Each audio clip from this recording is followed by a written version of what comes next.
Pemuda miskin antar pulang nenek tua penjual kacang dari pasar ke rumahnya. Tak disangka rumah nenek itu bak istana dan pemuda tersebut diberi ini sebagai ucapan terima kasih. Halo semuanya, selamat datang di channel Jejak Inspirasi. Semoga kalian dalam keadaan sehat dan bahagia ya. Sebelum masuk ke ceritanya jangan lupa absen kalian dari mana saja ya. Klik tombol subscribe agar tidak ketinggalan cerita menarik selanjutnya. Kabut asap tebal dari knalpot bis kota dan deru mesin pembangunan menyergap langit senja. Pasar Turi yang tadi siang riuh rendah, kini berubah menjadi medan perang yang sunyi dan berantakan. Sayur-sayuran layu, plastik bekas bungkus gorengan, dan genangan air kotor bertebaran di antara lapak-lapak yang sudah ditutup terpal. Di sudut pinggir jalan, bertumpu pada motor tua, Ksatria, 120 cc warna merah pudar yang penuh baret. Wawan, 21 tahun, menarik napas dalam-dalam. Napas yang ingin mengusir beban yang terasa lebih berat dari beban dagangan manapun di pasar ini. Di genggamannya, selembar kertas hasil printout lowongan kerja lecek, tercoret dengan tinta merah di bagian bawahnya, tidak memenuhi kriteria. Ini sudah yang kelima kalinya bulan ini. Kelima kalinya harapannya naik seperti balon, hanya untuk ditusuk jarum oleh pandangan sinis HRD atau jawaban singkat via telepon. Maaf, untuk posisi ini kami membutuhkan pengalaman minimal 2 tahun, atau yang lebih menyakitkan, kami mencari kandidat dengan penampilan lebih representatif. Wawan menatap motornya sendiri. Celana jeansnya sudah tipis di lutut. Baju kaos polosnya sedikit kusut. Representatif. Kata itu seperti pisau. Ia lulusan SMA jurusan IPA, nilai-nilainya cukup baik, tapi itu sepertinya tak berarti apa-apa di dunia yang menuntut koneksi dan ijazah bergengsi. Dompet kulit palsunya yang tipis ia buka. Sisa uangnya tinggallah Rp20.000 dan beberapa koin receh. Cukup untuk beli nasi bungkus dan sedikit lauk untuk ibunya malam nanti. Obat untuk penyakit asma ibunya harus dibeli esok hari, dan uang untuk itu belum ada. Pikirannya berpacu. Mungkin harus mengikuti Robi, tetangganya, yang menjual pulsa elektrik dengan cara khusus, atau ikut jadi kuli bangunan bayaran harian tanpa jaminan apapun. Tapi air muka ibunya yang selalu berkata, "Jangan pernah menukar kejujuran dengan sesuap nasi, Wan," terbayang jelas. Itu yang menahan langkahnya.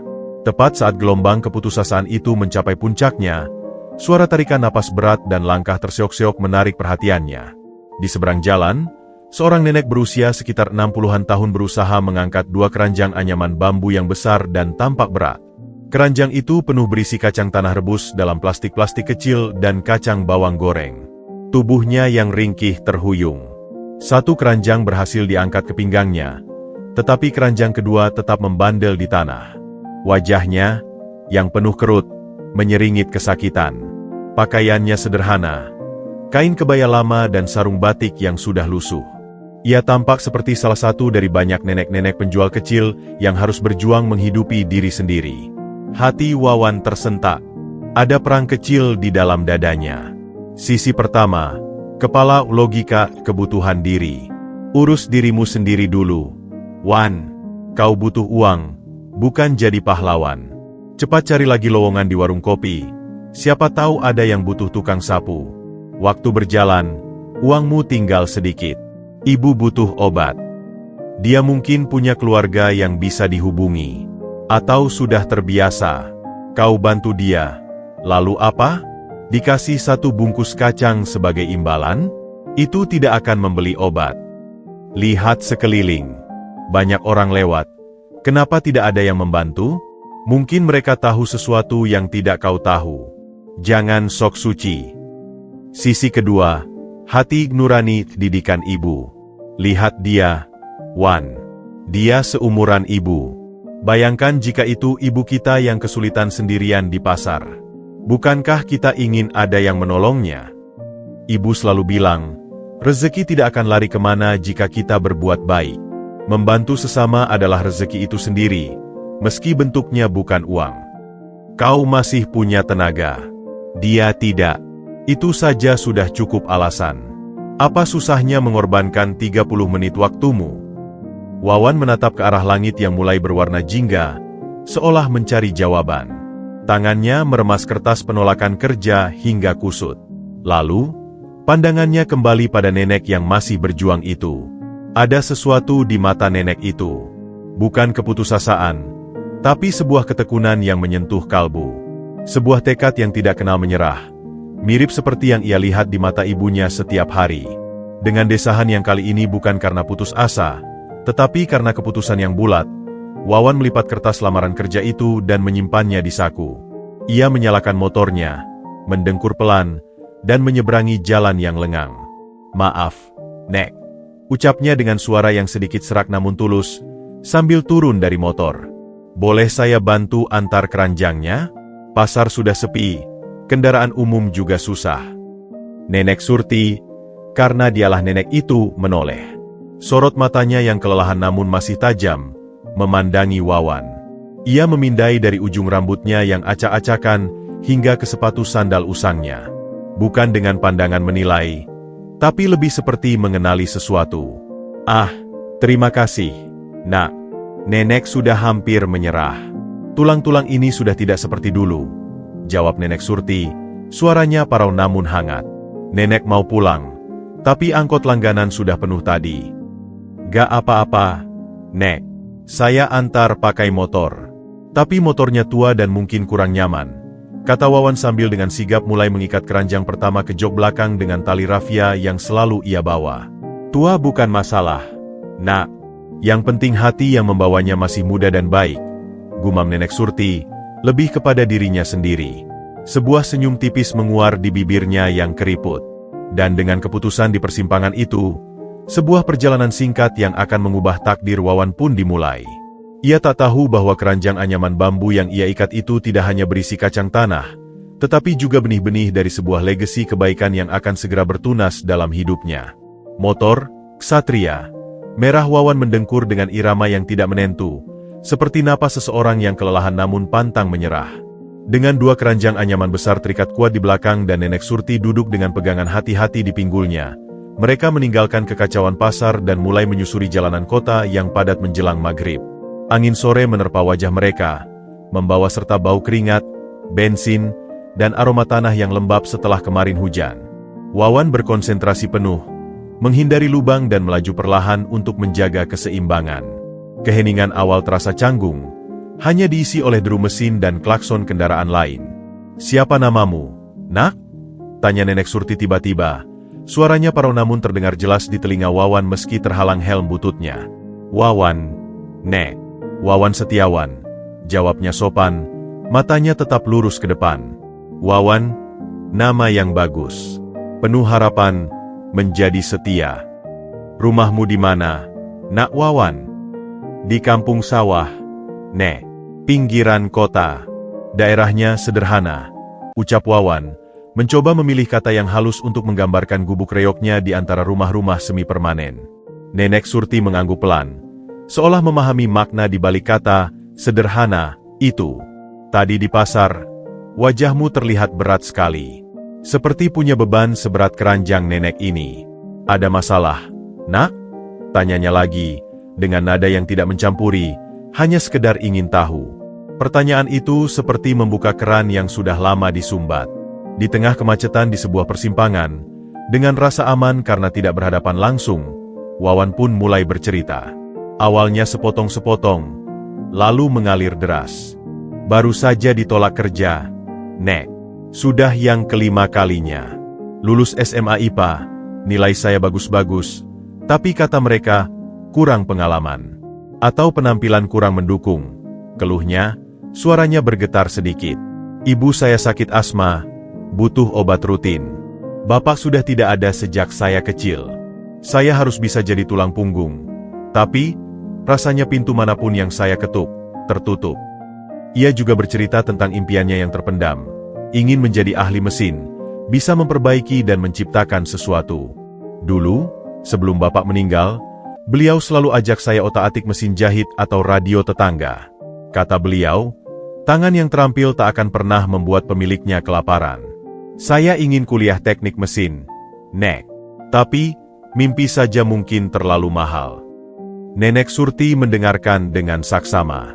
Tidak menyela, hanya sesekali mengangguk atau mengeluarkan suara, yang penuh perhatian. Di tengah cerita Wawan, sepeda motor melintas dengan knalpot bising, membuatnya terhenti sejenak. "Lanjutkan, Nak." Nenek masih mendengarkan, bisik Nenek Surti, menepuk punggung Wawan pelan. Dorongan kecil itu cukup. Wawan melanjutkan, menceritakan bagaimana ia harus menahan malu saat teman-teman seangkatannya sudah ada yang bekerja atau kuliah, sementara ia masih berjuang dari satu serabutan ke serabutan lain. "Kadang saya bertanya, Nek, apa salah saya? Apa kurang usaha? Atau ini sudah takdir?" "Takdir itu seperti jalan, Nak," jawab Nenek Surti perlahan. Suaranya terdengar bijak di tengah gemuruh kota. "Kita tidak bisa memilih di jalan mana kita mulai berjalan. Tapi kita bisa memilih langkah kita, arah kita, dan siapa yang kita ajak berjalan bersama. Jangan pernah menyalahkan titik awal. Lihatlah ke depan." Perkataannya sederhana, tetapi menyentuh. Wawan terdiam, mencerna. "Nenek sendiri, Nak, punya keluarga?" tanya Wawan, mencoba membalik arah percakapan. Ada jeda sejenak. Hanya suara angin yang menjawab. Lalu, dengan nada datar yang menyembunyikan sesuatu yang lebih dalam, Nenek Surti berkata, "Nenek hidup sendiri di rumah besar. Punya seorang anak laki-laki, satu-satunya. Tapi sudah lama di luar negeri. Sibuk dengan bisnisnya, dunianya. Kadang telepon, jarang pulang." Ada sepi yang tebal dalam kalimat terakhirnya. Rumah besar itu kadang terasa sangat kosong. "Nak." Suara televisi pun tidak bisa mengisi. Wawan bisa merasakannya. Ia yang hidup dalam kemiskinan, tetapi rumahnya selalu hangat oleh kasih sayang ibu. Nenek Surti, dengan segala kemewahan yang akan ia saksikan nanti, justru menyimpan kesepian yang dalam. "Mungkin dia hanya sibuk, Nek," coba hibur Wawan, tidak pandai berbasa-basi. "Mungkin," jawab Nenek Surti singkat. Lalu, seperti ingin mengubah suasana, ia bertanya, "Kacang nenek enak tidak, Nak?" Pertanyaan yang tiba-tiba dan sederhana itu membuat Wawan sedikit tersenyum. "Saya belum pernah beli, Nek. Tapi pasti enak. Nenek jualan setiap hari?" "Hampir setiap hari, Nak. Sejak suami nenek meninggal bertahun-tahun lalu. Jualan kacang ini, itu yang membuat nenek tetap merasa terhubung dengan orang banyak. Mendengar cerita-cerita seperti ceritamu tadi, itu lebih berharga daripada uang di dalam laci." Ada kebijaksanaan dalam suaranya yang membuat Wawan berpikir. Mereka mulai memasuki jalan yang menanjak, menuju kawasan yang lebih asri. Pohon-pohon rindang menggantikan bangunan toko. Udara terasa lebih segar. Inilah awal jalan menuju Bukit Permata. "Rumah nenek di mana, tepatnya?" tanya Wawan, mulai penasaran. "Di Bukit Permata, Nak. Jalan Kenanga nomor 3. Wawan nyaris menelan ludah. Bukit Permata?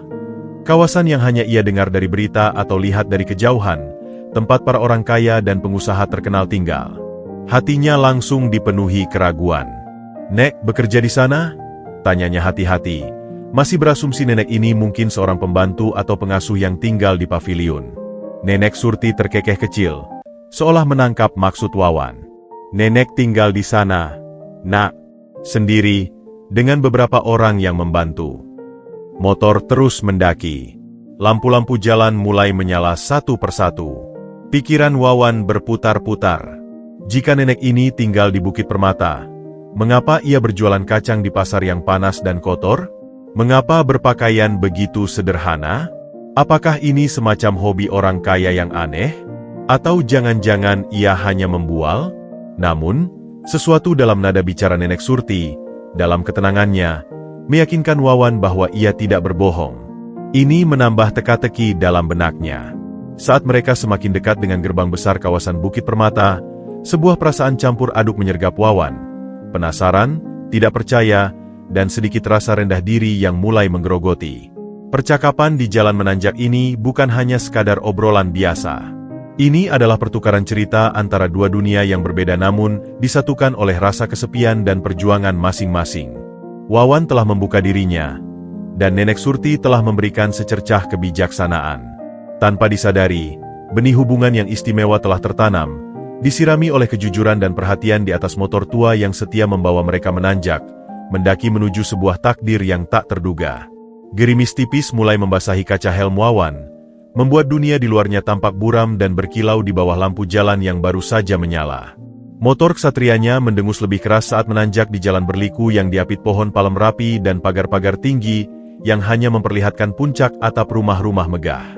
Pikiran Wawan berputar liar, bertabrakan antara keraguan dan rasa ingin tahu yang menggebu.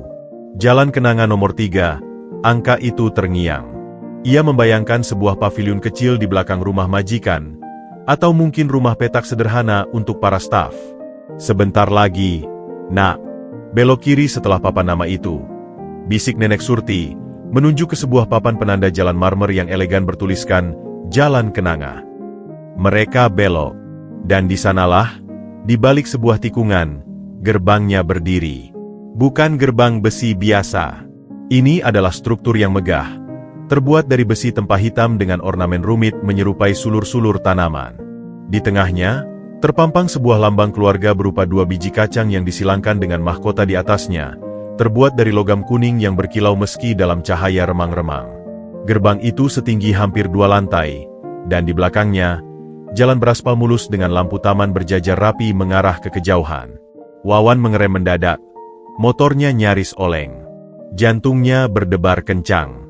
Di sini, Nek? Tanyanya, suaranya serak. Ya, nak, rumah nenek, jawab Nenek Surti dengan tenang, seperti membicarakan warung kecilnya di pasar.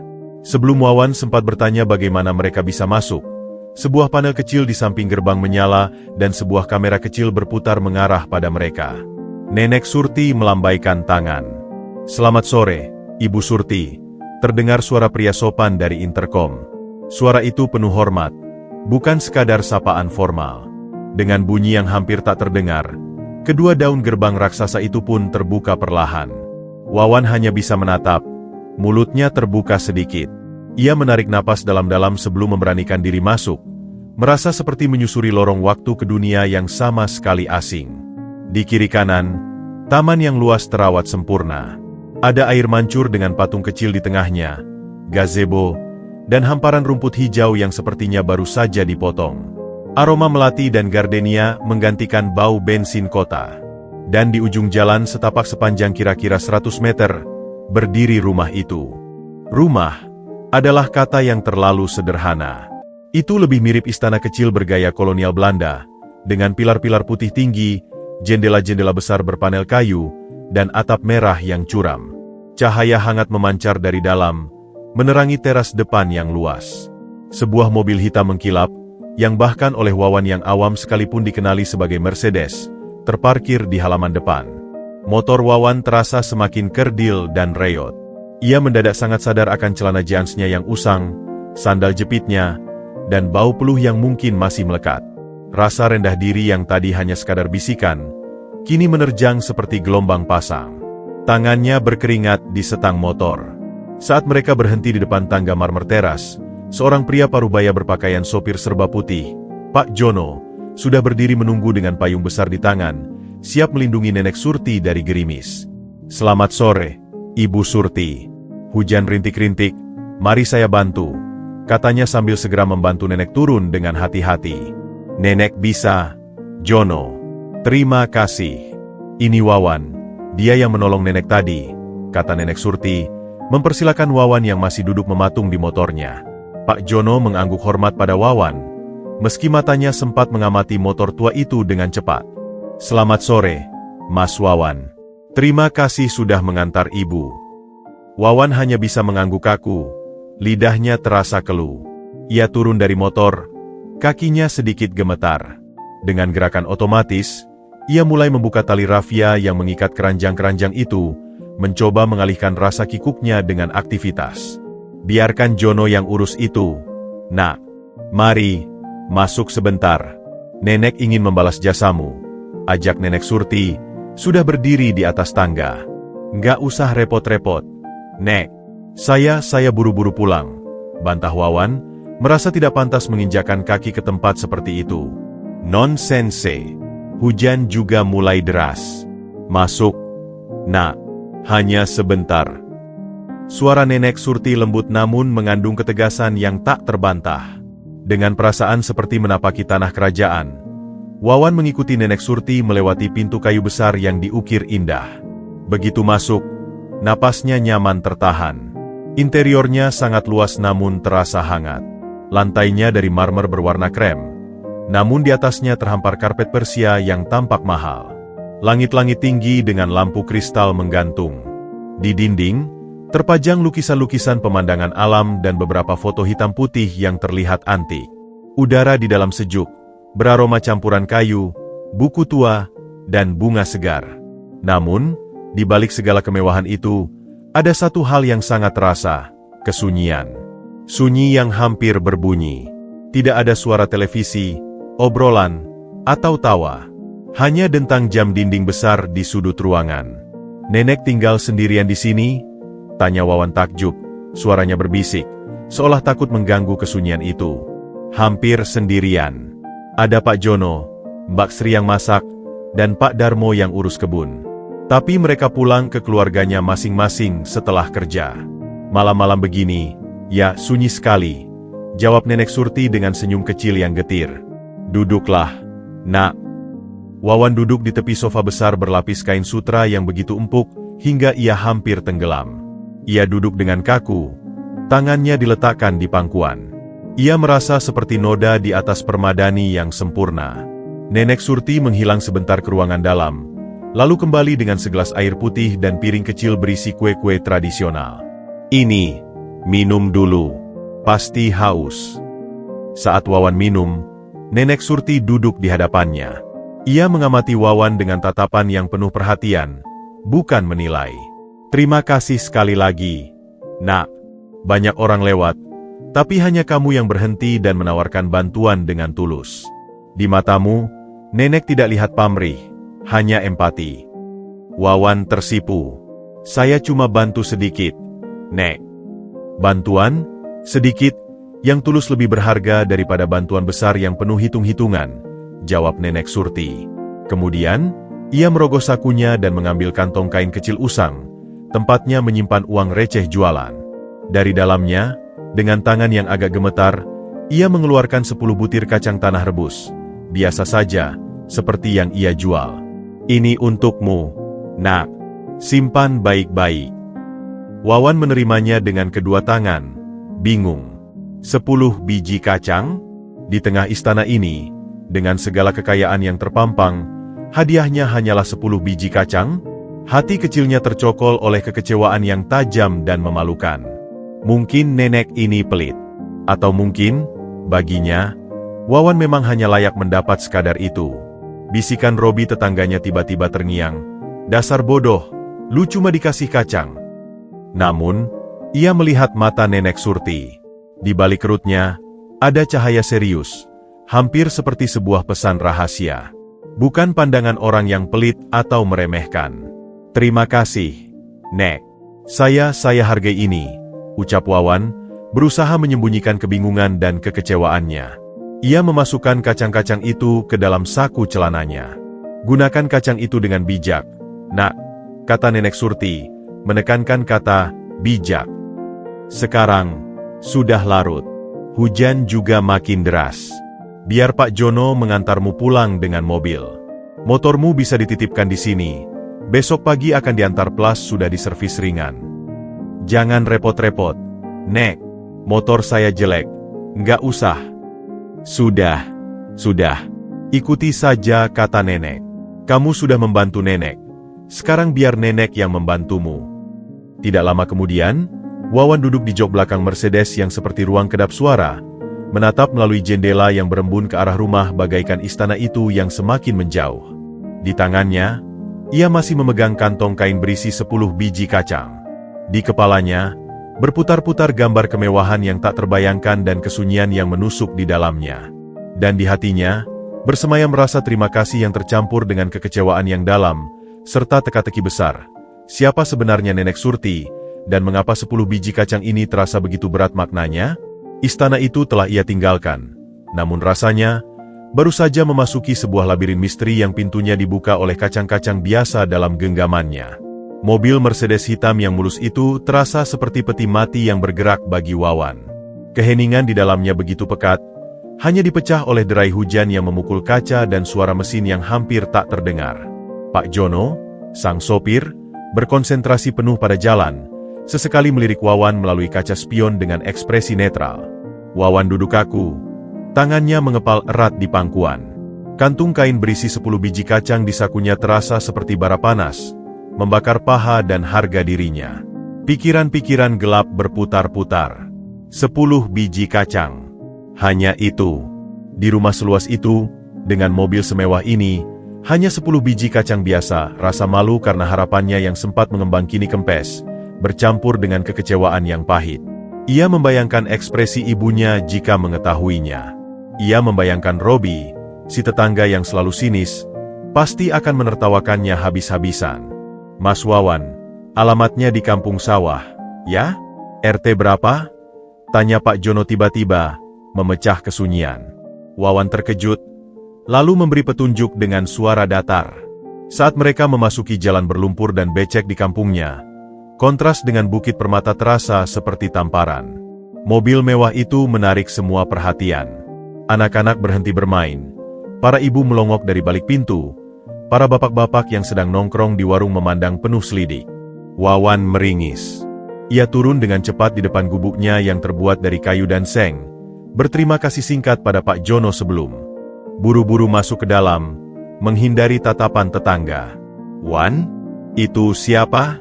Kenapa ada mobil bagus? Tanya ibunya, Bu Lestari, dari depan tempat ia berbaring. Wajahnya pucat, napasnya sedikit tersengal. Cuma tukang ojek, Bu. Ngantar saya karena motor mogok. Bohong Wawan, tidak tega menceritakan kejadian sebenarnya yang ia anggap memalukan. Ia mencium kening ibunya. Gimana, Bu? Sudah minum obat?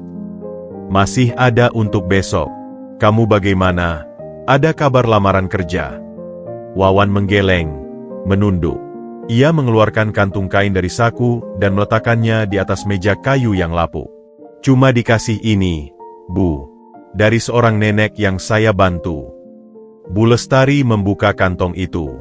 Matanya yang lelah melihat 10 biji kacang rebus biasa. Ia terdiam sejenak, lalu mengambil satu, mengamatinya. Kacang cangkangnya keras, tapi isinya gurih dan bergizi. Mungkin ini pertanda, Wan. Rezeki tidak selalu berbentuk uang.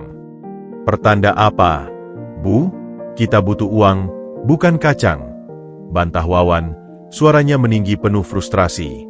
Dia kaya raya. Tapi cuma kasih saya ini. Kayaknya dia lihat saya cuma anak kampung miskin yang cuma layak dikasih recehan. Wawan, tegur Bu Lestari lembut namun tegas. Jangan menilai niat orang dari apa yang diberikan. Mungkin bagi nenek itu, kacang itu sangat berarti. Kamu membantu dengan tulus. Kan? Itu sudah cukup. Hasilnya, serahkan pada yang di atas. Namun, ketenangan ibunya tidak mampu meredakan badai dalam diri Wawan. Esok harinya, saat ia keluar untuk membeli obat ibu dengan sisa uang terakhirnya, ia bertemu dengan Robi di depan warung kopi. Robi, 25 tahun, dengan kaos oblong kotor dan celana jeans sobek yang disengaja, langsung menyeringai. Dengar-dengar lu kemarin diantar mobil mewah. Wan, dapat jodoh orang kaya? Ejeknya, diiringi gelak tawa teman-temannya. Wawan mencoba mengabaikan, tapi Robi menghadangnya. Cemon, cerita dong. Lu bantuin nenek-nenek rumah mewah. Terus dikasih apa? Pasti duit banyak ya. Dengan wajah memerah, Wawan akhirnya membuka suara. Dikasih kacang. Suasana hening sejenak, lalu meledak dengan tawa yang lebih keras. Hahaha. Kacang? Teriak Robi, hampir tersedak. Dasar lu tolol, Wan. Lu disuruh jadi babu, dikasih upah kacang. Mungkin itu nenek tajir tapi pelit banget. Atau jangan-jangan lu yang sok suci, jadi dikasih sesuailah nilai lu. Kata-kata Robi seperti pukulan bertubi-tubi. Teman-teman lainnya ikut mengolok. Mending lu minta jadi sopirnya, Wawan, daripada bawa motor tua. Iya, kali aja dikasih mobil bekasnya. Hehe. Wawan mengepalkan tangan. Air matanya nyaris tumpah karena marah dan sakit hati. Ia membalikan badan dan pergi, meninggalkan cemoohan yang masih menggema di telinganya. Sepanjang jalan, bisikan Robi terus menghantuinya. Dikasih kacang. Nilai lu cuma segitu. Sore itu, di dalam gubuk yang pengap, Wawan mengamati kacang-kacang itu lagi. Kekecewaannya telah berubah menjadi kemarahan yang membara. Dengan gerakan kasar, ia mengambil satu biji dan hampir saja membantingnya ke tanah. Namun, tangan ibunya yang ringan menahan pergelangannya. Sabar, Wan. Marah tidak akan menyelesaikan apa-apa, bisik Bu Lestari. Coba lihat baik-baik. Nenek itu bilang apa waktu kasih ini? Simpan baik-baik, dan gunakan dengan bijak, jawab Wawan menirukan, tapi dengan nada sarkastik. Gunakan dengan bijak, ulang Bu Lestari pelan. Kacang biasa dimakan. Tapi kalau disuruh, menyimpan, dan menggunakan, mungkin maksudnya lain. Coba kamu belah satu. Dengan setengah hati dan penuh skeptis, Wawan mengambil pisau kecil. Dengan hati-hati, ia membelah cangkang kacang tanah rebus yang keras. Bagian dalamnya yang biasanya berisi 2 biji kacang, kosong. Sebaliknya, di dalam cangkang yang telah dibelah itu, terselip sebuah gulungan kertas kecil yang diikat dengan benang halus. Jantung Wawan berdebar kencang. Tangannya gemetar saat ia membuka gulungan kertas itu. Di atasnya, tertulis dengan tulisan tangan rapi dan elegan. Untuk Wawan yang baik hati. Kode akses, KCG BJ 2023 WSN. Website, www.yayasankacangemamas.org/rahasia bintang. Kata sandi awal, ketekunan. Nenek Surti. Dunia seakan berhenti berputar. Wawan dan ibunya saling memandang, sama-sama tak percaya. Ini bukan lelucon. Ini sesuatu yang serius. Dengan pinjam telepon genggam tetangga yang agak modern, Wawan membuka website tersebut. Itu adalah portal sederhana namun aman. Setelah memasukkan kode dan kata sandi, sebuah layar terbuka. Selamat datang, Wawan Setiawan. Yayasan Biji Emas Surti memberikan kesempatan beasiswa penuh untukmu. Program S1 Teknik Mesin, Universitas Teknologi Nusantara. Cakupan, biaya kuliah penuh, tunjangan hidup bulanan, akomodasi, dan biaya kesehatan untukmu serta ibumu. Persyaratan, kejujuran, ketekunan, dan kesediaan untuk membayar kebaikan ini ke depan. Klik terima untuk melihat langkah selanjutnya. Air mata yang tadi tertahan karena marah dan malu, kini menetes deras di pipi Wawan. Ia memeluk ibunya erat-erat, tubuhnya gemetar oleh gelombang emosi yang tak terbendung. Syukur, penyesalan telah meragukan niat Nenek Surti, dan harapan yang begitu besar hingga terasa menakutkan. Bu, ini beasiswa, isaknya. Bu Lestari juga menangis, membelai kepala anaknya. Sudah saya bilang, nak, rezeki tidak selalu berbentuk uang. Nenek itu memberimu sebuah ladang. Dan kacang-kacang ini adalah benihnya. Sekarang, terserah kamu, mau menanamnya atau membuangnya karena terlihat biasa saja. Malam itu, di bawah cahaya lampu minyak yang redup, Wawan memandangi ke-9 biji kacang lainnya yang masih utuh. Setiap cangkang yang tampak keras dan biasa itu, mungkin menyimpan rahasia lain, kesempatan lain, atau mungkin pelajaran lain. Bisikan Robi dan ejekan tadi pagi telah kehilangan kekuatannya. Ia kini memegang sesuatu yang jauh lebih berharga dari uang tunai. Sebuah jalan keluar, sebuah kepercayaan, dan sebuah teka-teki yang indah. Warisan Nenek Surti bukanlah harta yang tampak mata. Itu adalah tantangan, kepercayaan, dan sebuah peta menuju masa depan yang harus ia raih dengan usahanya sendiri. Dan untuk pertama kalinya dalam waktu lama, Wawan tidur dengan senyuman kecil di bibir dan sebuah api tekad yang membara di dalam dada. Ejekan Robi tentang nilai, kini ia jawab sendiri dalam hati. Nilaimu, Robi, ditentukan oleh apa yang kau lakukan ketika diberi kepercayaan. Dan aku akan membuktikannya. Keesokan harinya, fajar belum sepenuhnya merekah ketika Wawan sudah duduk di bangku plastik warung internet, jagoan online, yang berdebu. Uang untuk membeli obat ibunya telah ia korbankan untuk membayar 2 jam waktu bermain di depan komputer. Perutnya keroncongan, namun adrenalin telah menenggelamkan rasa lapar. Di tangannya, ia menggenggam erat kertas kecil dari dalam kacang, seperti menggenggam kunci surga. Warung internet itu penuh dengan suara klik mouse berisik, teriakan pemain game Mobile Legends, dan asap rokok yang menyengat. Wawan, yang biasanya merasa asing di sini, kini duduk dengan fokus yang membara. Ia membuka browser dan dengan hati-hati mengetik alamat website yang tertulis www.yayasan kacang emamas orang rahasia. Setiap ketukan jarinya di keyboard yang lengket terasa seperti detak jantungnya sendiri. Laman yang loadingnya lambat karena sinyal wifi yang payah akhirnya terbuka. Tampilannya sederhana, hanya latar belakang warna krem dengan ilustrasi 2 biji kacang emas yang disilangkan, sama seperti lambang di gerbang Nenek Surti. Di tengahnya, ada 2 kolom kosong, 1 untuk kode akses, 1 untuk kata sandi. Wawan menarik napas. Ia memasukkan kode akses, KCG BJ 2023 WSN. Kata sandi, ketekunan. Ia menekan enter. Sebuah ikon jam pasir berputar-putar di layar, terasa seperti 1 abad.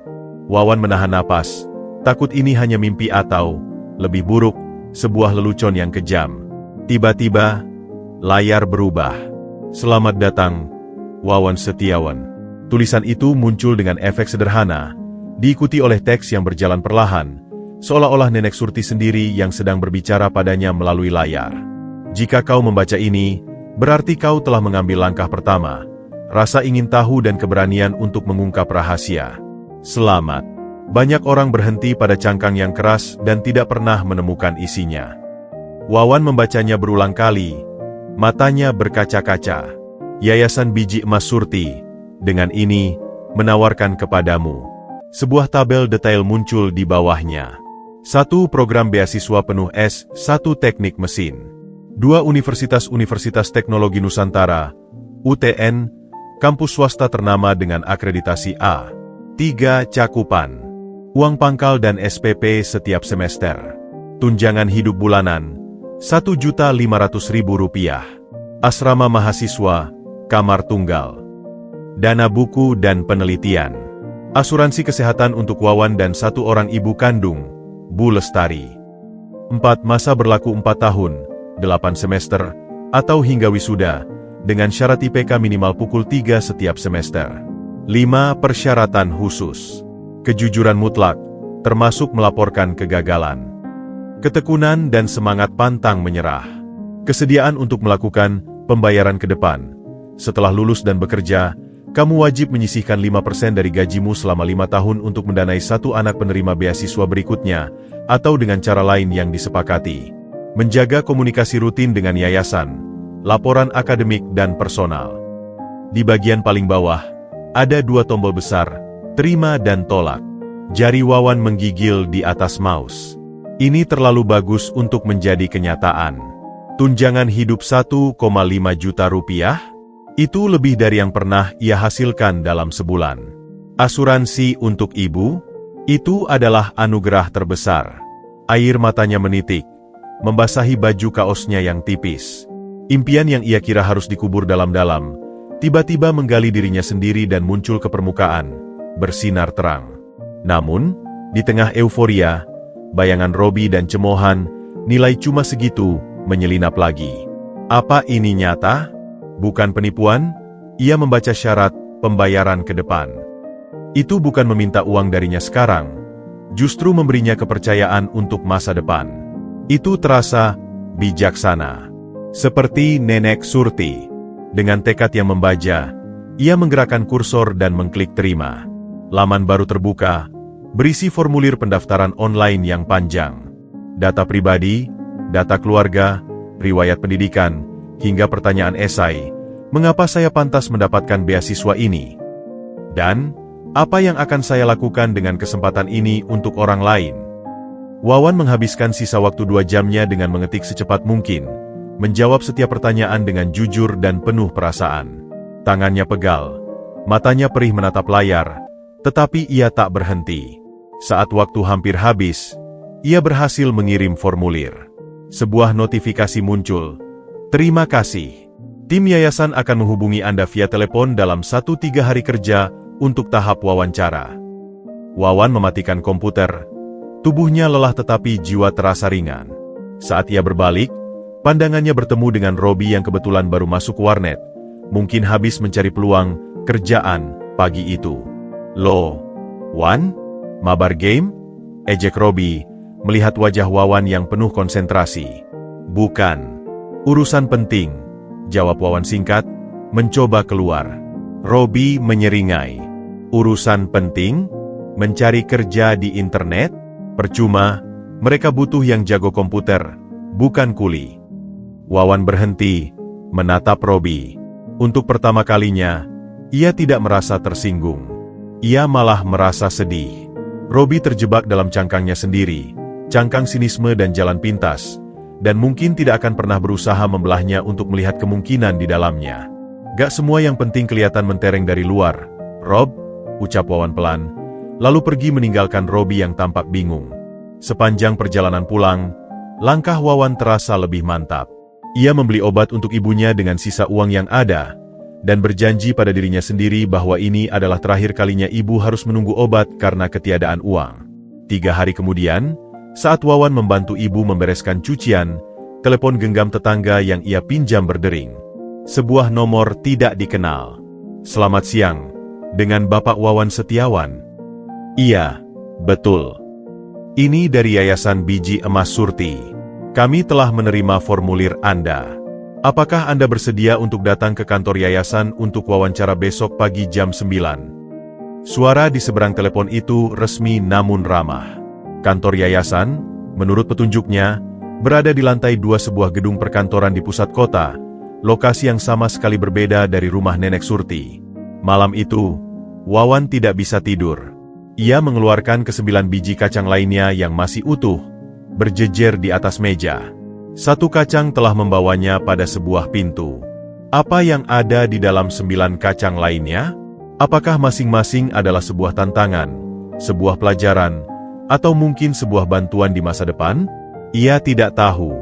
Tapi untuk pertama kalinya, ia melihat kacang-kacang biasa itu bukan sebagai simbol penghinaan, tapi sebagai kapsul misteri yang penuh harapan. Babak baru dalam hidupnya akan segera dimulai. Dan semua berawal dari keberanian membelah cangkang keras sebuah kacang, dan dari kepercayaan seorang nenek bijak yang melihat nilai pada sesuatu, dan seseorang yang dianggap biasa oleh orang lain. Lapar di perutnya masih ada, namun kini ia juga merasa kenyang oleh sebuah harapan yang manis dan menggairahkan. Kantor Yayasan Biji Emas Surti ternyata tidak megah. Berlokasi di lantai 2 sebuah ruko tua yang direnovasi di kawasan pertokoan, suasana di dalamnya justru mengingatkan Wawan pada ruang keluarga yang hangat. Dindingnya dilapisi kayu jati tua, dipenuhi rak buku yang berisi literatur teknik, biografi, dan filosofi. Di tengah ruangan, sebuah meja bundar besar dengan beberapa kursi. Yang paling menarik perhatian adalah sebuah figura kaca berisi 10 biji kacang tanah yang disepuh emas, dipajang di atas etalase kayu. Prasasti di bawahnya bertuliskan, "Dari segenggam kebaikan, tumbuh sejuta harapan." Wawan duduk dengan sarung batik bersih pinjaman dan kemeja putih yang sudah disetrika ibunya dengan sungguh-sungguh. Tangannya berkeringat. Di hadapannya, bukan Nenek Surti, melainkan seorang wanita parubaya anggun bernama Ibu Dewi, Direktur Eksekutif Yayasan, dan seorang pria lebih muda bernama Pak Anton, psikolog. Wawancara berjalan ketat. Pertanyaan mereka menusuk ke dalam motivasi, ketahanan menghadapi tekanan, dan pemahaman tentang pembayaran ke depan. Wawan menjawab dengan gugup namun jujur, menceritakan tentang ibunya, tentang penolakan kerja, dan tentang keraguan awalnya terhadap kacang pemberian Nenek Surti. "Menarik," ucap Ibu Dewi tersenyum. Ibu Surti sering bilang, penerima pertama yang meragukan hadiahnya biasanya yang paling menghargai esensinya. Tapi, tahukah kamu mengapa Ibu Surti memilih simbol kacang? Wawan menggeleng. Beliau ingin bertemu kamu langsung untuk menceritakannya. Mari kita ke ruang beliau. Mereka mengantar Wawan ke sebuah ruangan di belakang kantor. Ini bukan ruang kerja, lebih seperti ruang ingatan. Foto-foto hitam putih keluarga, sertifikat lama, dan sketsa mesin-mesin sederhana menghiasi dinding. Di tengah ruangan, di sebuah kursi roda namun dengan mata yang masih tajam, duduk Nenek Surti. Senyumnya hangat. "Silakan duduk, Nak Wawan. Terima kasih sudah datang." Setelah Ibu Dewi dan Pak Anton pergi, Nenek Surti mengajak Wawan duduk di dekat jendela yang menghadap ke kota yang sibuk. "Nak," mulainya, suaranya bergetar oleh usia namun jelas. Cerita tentang yayasan ini, dan tentang kacang-kacang itu, dimulai lebih dari 40 tahun yang lalu. Saat itu, Nenek dan almarhum suami Nenek, Pak Suryo, bukanlah orang kaya. Kami punya bengkel kecil, memperbaiki sepeda dan mesin jahit. Tapi kami punya mimpi besar, membuat mesin pengupas kacang sederhana untuk membantu ibu-ibu di pasar. Nenek Surti menatap jauh, seolah melihat masa lalu. Suatu hari, proyek kami gagal total. Modal habis, mesin prototipe rusak, dan hutang menumpuk. Suami Nenek sakit karena stres. Nenek sendiri hampir menyerah, duduk termenung di pinggir jalan dekat bengkel, menangis. Wawan mendengarkan dengan napas tertahan. Lalu, datanglah seorang pemuda. Ia mungkin seumuran kamu sekarang. Pakaiannya sederhana, wajahnya cerah. Ia melihat Nenek menangis, lalu menghampiri. "Ada yang bisa saya bantu, Bu?" tanyanya. Nenek ceritakan kegagalan kami. Pemuda itu, seorang insinyur muda yang sedang melakukan perjalanan, tidak memberi uang. Ia malah masuk ke bengkel kami yang berantakan, melihat mesin yang rusak, dan bersama suami Nenek yang sakit-sakitan, ia menghabiskan 3 hari penuh memperbaikinya, sekaligus mengajarkan prinsip-prinsip dasar yang kami lewatkan. Nenek Surti tersenyum getir. Kami tidak punya apa-apa untuk membayarnya. Saat ia hendak pergi, Nenek hanya bisa memberi segenggam kacang tanah rebus, satu-satunya makanan yang ada di rumah. Nenek malu. Tapi pemuda itu menerimanya dengan kedua tangan, seperti menerima hadiah termahal. "Kacang ini mengingatkan saya," katanya. "Yang penting bukan ukuran bantuan, tetapi niat di baliknya. Saya yakin suatu hari, kebaikan kecil ini akan tumbuh." Lalu ia pergi. Kami tidak pernah tahu namanya. Wajahnya pun mulai pudar dalam ingatan. Dia berhenti sejenak, mata berkaca-kaca. Mesin itu akhirnya berhasil. Itulah awal dari semua yang kami miliki sekarang. Perusahaan alat mesin pertanian kami berkembang. Tapi, hadiah terbesar dari pemuda itu bukan perbaikan mesin, Nak, tapi waktu, perhatian, dan pengetahuannya. Ia memberdayakan kami, bukan mengasihani. Nenek Surti menatap Wawan langsung. "Kamu, Nak Wawan," mengingatkan Nenek pada dia. "Bukan karena wajah, tapi karena cahaya di matamu. Saat kamu menawarkan bantuan di pasar, itu bukan pandangan kasihan, tapi empati tulus. Kamu tidak meminta imbalan. Kamu seperti dia, seorang pemuda baik hati di persimpangan jalan hidup Nenek." Wawan tercekat, rasanya pengakuan itu terlalu besar. "Nek, saya tidak sehebat itu. Saya bahkan sempat kecewa dengan kacang pemberian Nek. Tapi kamu tidak membuangnya. Kamu membelahnya. Kamu penasaran. Itu yang Nenek tunggu," jawab Nenek Surti. "Kacang itu adalah metafora. Nak, dunia ini penuh dengan cangkang, kemiskinan, penolakan, prasangka yang keras dan tidak menarik. Tapi di dalam setiap cangkang, ada biji, peluang, pengetahuan, atau kebaikan yang menunggu untuk ditemukan. Nenek tidak memberimu ikan. Nenek memberimu kail, plas kolam yang penuh ikan. Tapi kamu yang harus memancingnya." Dia mengulurkan tangannya yang keriput, memegang tangan Wawan. "Beasiswa ini bukan hadiah. Ini adalah amanah, seperti pemuda tanpa wajah itu mempercayakan ilmu pada kami. Nenek mempercayakan masa depan yayasan ini, dan harapan untuk menolong orang lain, pada generasi penerima beasiswa seperti kamu. Kamu adalah biji pertama yang Nenek pilih secara pribadi. Jangan mengecewakan pemuda tanpa wajah itu, Nak. Teruskan kebaikan tanpa nama yang ia mulai." Air mata Wawan mengalir deras. Sekarang ia mengerti. 10 biji kacang itu bukan lelucon atau kekikiran. Itu adalah simbol warisan. Setiap biji mewakili tanggung jawab, pelajaran, atau tahap dalam perjalanannya. 1 telah ia buka dan dapatkan beasiswa. 9 lainnya masih misteri. Apakah Nenek pernah mencoba mencari pria itu lagi?" tanya Wawan. Nenek Surti menggelang. Senyumnya bijak dan sedih. Percuma, nak. Kebaikan sejati seringkali tanpa nama dan tanpa wajah. Mencari orangnya tidak penting. Yang penting adalah menjaga apinya tetap menyala, dengan mengipasnya menjadi nyala yang lebih besar pada hati orang lain. Sekarang, api itu ada di tanganmu. Saat Wawan keluar dari ruangan itu, ia merasa berbeda. Beban yang ia rasakan bukan lagi beban harapan pribadi, tapi beban sejarah yang indah. Ia bukan lagi sekadar Wawan si pengangguran miskin. Ia sekarang adalah mata rantai. Penerus dari seorang pemuda baik hati yang wajahnya telah hilang dari ingatan. Namun warisannya nyata dalam setiap mesin yang pernah dibuat Nenek Surti, dan kini, dalam kesempatan yang dipegangnya. Dia memandangi kota dari jendela. Di suatu tempat di luar sana, puluhan tahun lalu, seorang pemuda asing telah mengubah takdir sebuah keluarga dengan kebaikan tanpa pamrih. Dan hari ini, takdirnya sendiri telah diubah oleh kelanjutan dari kebaikan yang sama. Tekadnya kini lebih dari sekadar untuk dirinya dan ibunya. Ia harus membuktikan bahwa kepercayaan Nenek Surti dan bayangan pemuda tanpa wajah itu tidaklah salah tempat. Perjalanannya baru saja dimulai, dan ia membawa serta hantu baik dari masa lalu yang akan menyemangatinya di setiap langkah. Kabar tentang Wawan yang akan menerima beasiswa kuliah teknik mesin di kampus ternama menyebar cepat di kampung sawah.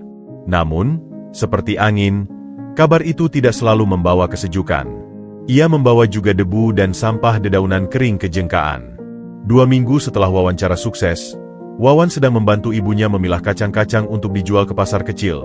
Usaha baru Bu Lestari setelah kesehatan membaik ketika Robi datang. Kali ini, wajah Robi tidak menyeringai seperti biasa. Ekspresinya datar, licik, seperti ular yang baru saja merayap dari persembunyiannya. "Wawan, kita perlu bicara. Privat," ucap Robi, suaranya rendah.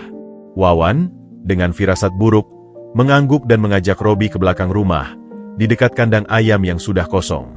"Lu pinter ya, Wan," mulai Robi, menyulut rokok.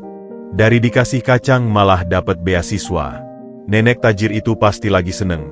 Jadi lu dimanfaatin buat cuci duit atau gimana? Jangan asal bicara, Rob.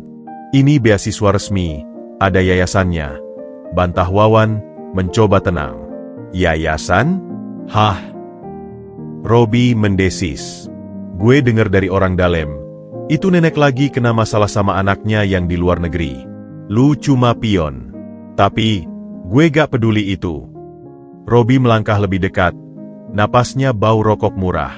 "Yang gue peduli, lu sekarang dapat tunjangan bulanan. 1,5 juta, kan?" Wawan menelan ludah. "Itu untuk biaya hidup dan kuliah. Gue butuh bagian, Wan. 500.000 per bulan. Atau?" Robi memicingkan matanya. "Gue bakal buat laporan ke yayasan itu bahwa lu sebenarnya nyolong dompet nenek itu di pasar waktu itu, terus mengancam minta imbalan lebih. Atau, gue bilang lu manipulasi cerita ibu sakit buat dikasihani. Gue punya saksi yang bisa atur cerita." Darah Wawan mendidih. "Kamu gila. Itu fitnah keji." "Fitnah atau enggak, yang penting mereka dengar.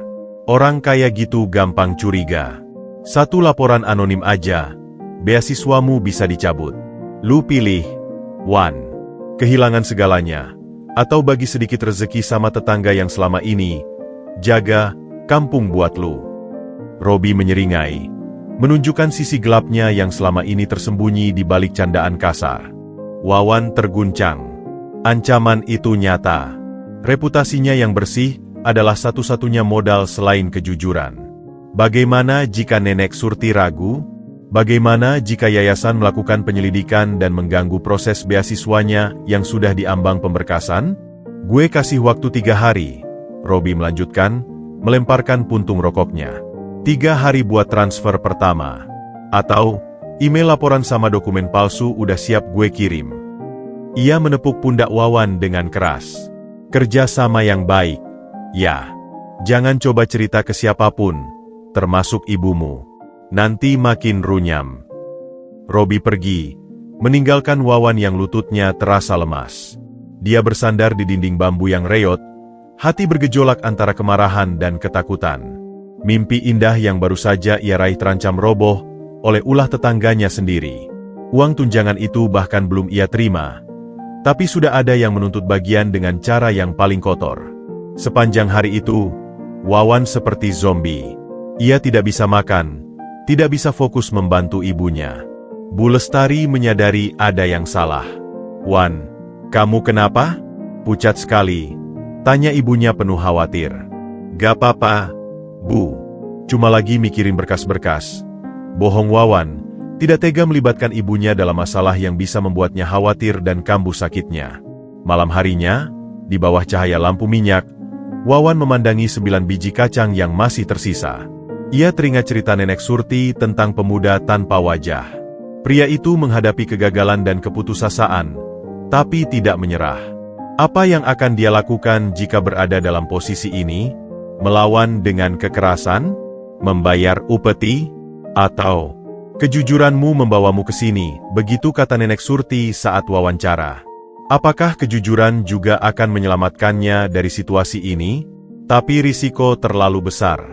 Jika Robi benar-benar melaksanakan ancamannya, segalanya bisa berantakan. Pada hari kedua, Wawan memutuskan untuk mencoba pendekatan lain.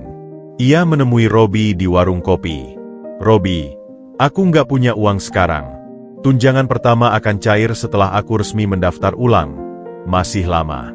Tapi, aku janji, nanti aku carikan kamu kerjaan yang jujur. Aku akan bicara ke yayasan.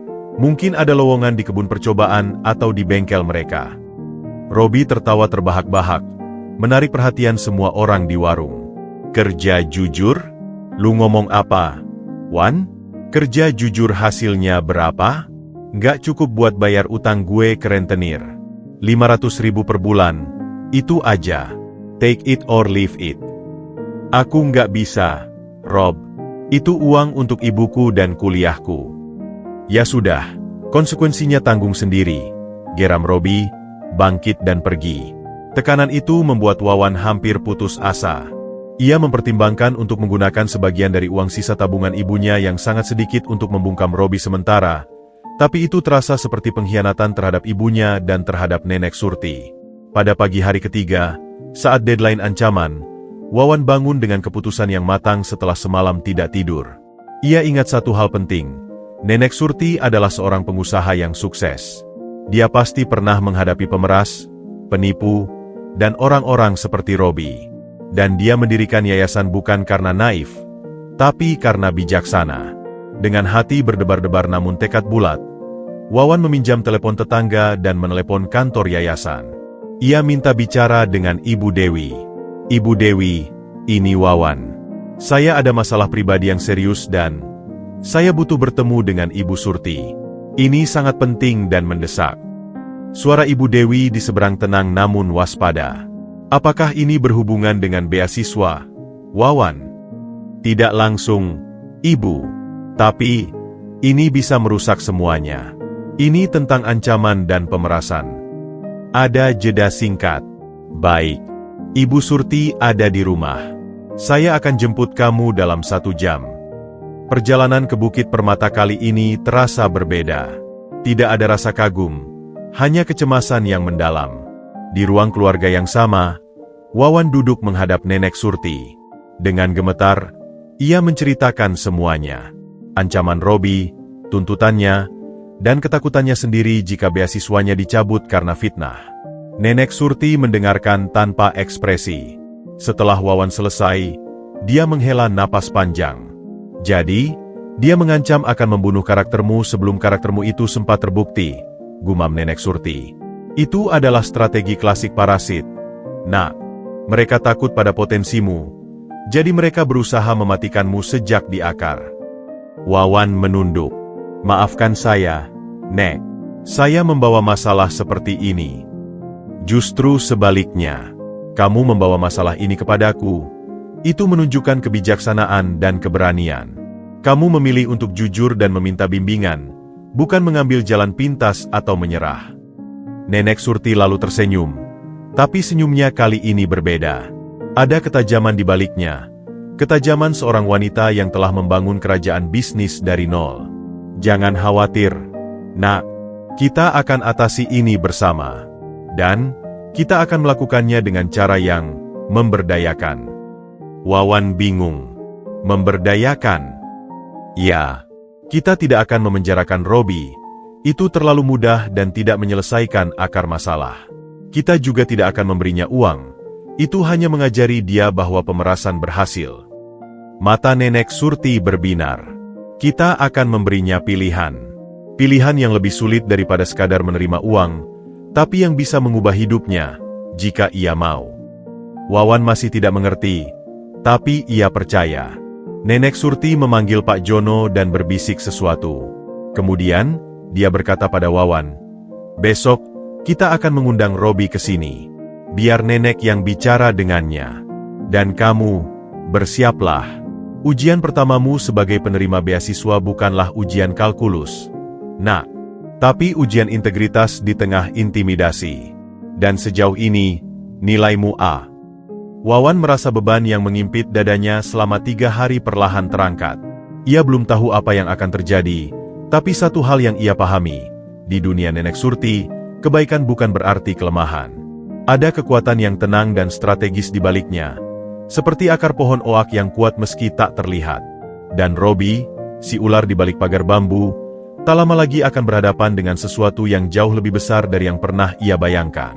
Keesokan harinya, pukul 10 pagi, sebuah mobil Toyota Kijang, bukan Mercedes, yang sederhana berhenti di depan gubuk Wawan. Pak Jono lah yang menyetir. Wajahnya tetap profesional namun kali ini ada ketegangan di matanya. "Selamat pagi, Mas Wawan. Dan ini Mas Robi, ya?" Sapa Pak Jono kepada Robi yang sudah menunggu dengan ekspresi bingung dan sedikit sombong. Robi mengira akan diantar ke kantor polisi atau kantor yayasan yang biasa. Ia tak menyangka akan diajak ke rumah bos besar. Robi masuk ke mobil dengan gaya sok penting, tapi sepanjang perjalanan ke Bukit Permata, sikapnya perlahan-lahan surut. Ia terpana melihat kemegahan kawasan itu, dan semakin ciut nyalinya saat mobil melewati gerbang besi bermahkota kacang emas. Di sini tempat kerjanya si nenek?" tanya Robi pada Wawan dengan bisikan tak percaya. "Ini rumahnya," jawab Wawan singkat. Ia sendiri merasa tegang, tak tahu apa yang akan terjadi. Mereka disambut bukan oleh Nenek Surti, tapi oleh Ibu Dewi di pintu. Wajah Ibu Dewi dingin dan formal. "Mas Robi, silakan ikut saya. Mas Wawan, Ibu Surti menunggu di taman." Robi dipisahkan. Wawan diantar ke sebuah gazebo di tengah taman yang rindang, di mana Nenek Surti sudah duduk di kursi rotan, ditemani secangkir teh. Wajahnya tenang. "Duduklah, nak. Jangan khawatir. Lihat saja dan pelajari," katanya. Dari gazebo, mereka bisa melihat teras belakang rumah kaca tempat Ibu Dewi mengajak Robi duduk. Jaraknya cukup untuk tidak mendengar percakapan, tapi ekspresi wajah masih terbaca. Adegan itu dimulai dengan Ibu Dewi meletakkan sebuah tas koper kecil di atas meja, lalu membukanya. Dari kejauhan, Wawan melihat tumpukan uang merah, rupiah, dalam jumlah yang pasti sangat besar bagi Robi. Robi terlihat terkesiap, matanya melotot, bibirnya bergerak, pasti meminta konfirmasi.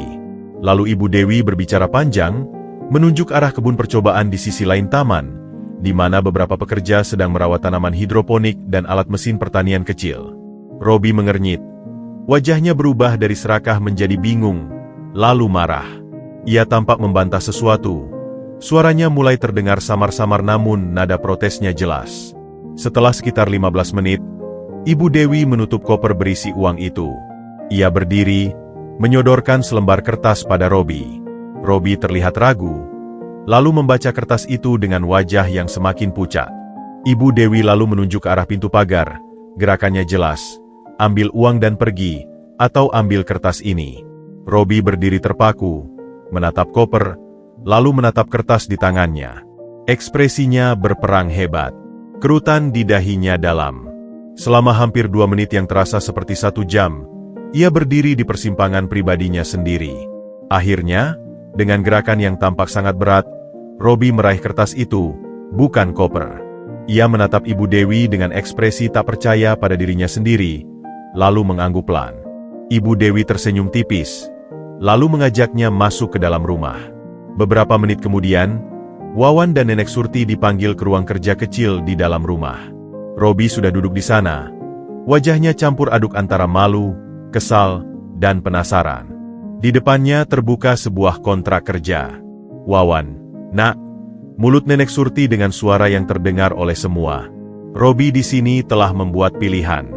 Daripada menerima 500.000 sebulan dari pemerasan yang akan menghancurkan masa depanmu dan akhirnya dirinya sendiri, dia memilih untuk bekerja. Nenek Surti menatap Robi. Kontrak ini adalah untuk posisi trainee di kebun percobaan dan bengkel alat mesin kecil yayasan. Gaji pokoknya 2 juta sebulan, plus bonus jika mencapai target pembelajaran. Ada asuransi dasar, tapi ada klausul khusus. Nenek Surti menekankan, selama 1 tahun masa kontrak, Robi akan diawasi ketat oleh mentor kami. Setiap pelanggaran disiplin, intimidasi, atau usaha memeras lagi, tidak hanya akan berujung pemecatan, tetapi juga laporan resmi ke pihak berwajib dengan semua bukti ancaman yang telah kami rekam hari ini. Nenek Surti mengangguk pada Ibu Dewi, yang dengan tenang menunjukkan ponsel dengan lampu indikator perekam menyala. Robi menunduk, malu. Tapi ada sesuatu di matanya yang belum pernah Wawan lihat, secercah harapan.